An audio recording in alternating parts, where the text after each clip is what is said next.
Bonjour à toutes et à tous, ici Steven et aujourd'hui je vous présente le Twixia Music Gesture qui va vous permettre de gérer votre musique avec des gestes activators. Donc vous vous rendez dans la section Music Gesture et ici vous pouvez choisir un peu tous les paramètres du tweak. On a Swipe Up qui correspond à un glissement vers le haut, donc ici vous pouvez choisir votre effet. Vous pouvez reculer d'une chanson, avancer à la suivante, faire play ou pause comme moi j'ai choisi, afficher la couverture de l'album, quitter l'écran de lecture et enfin afficher les informations.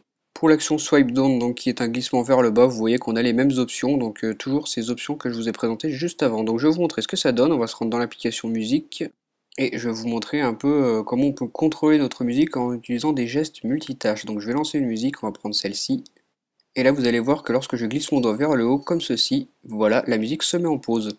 Si je reglisse vers le haut, la lecture se remet. Lorsque j'appuie une fois sur l'écran, donc un simple tap, ça va afficher le contrôle de la lecture de la musique. Donc vous voyez qu'on peut avancer avec cette petite barre en haut. Donc je vais remettre la musique en lecture et je vais vous montrer comment maintenant changer de musique. Donc je glisse mon doigt vers la gauche comme ceci et voilà, vous voyez que je suis passé à la musique suivante. Donc comme ceci, vous vous déplacez dans votre bibliothèque musicale, vous glissez le doigt vers la gauche pour avancer et inversement, vous glissez votre doigt vers la droite pour reculer. Donc c'est un peu comme la navigation dans la photothèque dans vos photos. Donc voilà pour ces gestes de glissement que vous pouvez configurer ici.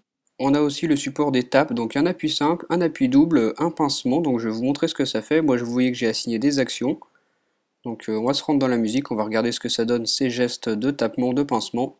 Si je tape deux fois, vous voyez que ça fait apparaître le panneau avec toutes les chansons qui se trouvent dans l'album, donc vous tapez deux fois comme ceci, ça équivaut à appuyer sur ce bouton ici en haut à droite. Maintenant si je pince mon écran, vous voyez qu'on revient en arrière comme ceci, donc à la vue générale de l'album. C'était l'action que j'avais assignée. Ensuite, on a la section Back Album Cover. Vous voyez qu'on a les mêmes options qu'avant, hein, donc c'est exactement la même chose. Sauf que ces options, maintenant, là, on va pas les utiliser comme je vous ai montré tout à l'heure, donc pas ici, mais on va les utiliser dans le menu général de l'album. Donc ce menu ici. Ce sont les mêmes gestes que tout à l'heure, hein. Par exemple, lorsque je glisse vers la gauche, j'avance de musique, donc c'est vraiment les mêmes gestes. Vous voyez ce que ça fait, lorsque je glisse vers la droite, on revient en arrière. Donc voilà, vous pouvez comme ceci gérer la lecture de vos musiques grâce à des gestes avec le doigt, donc vous les réglez ici dans ce menu.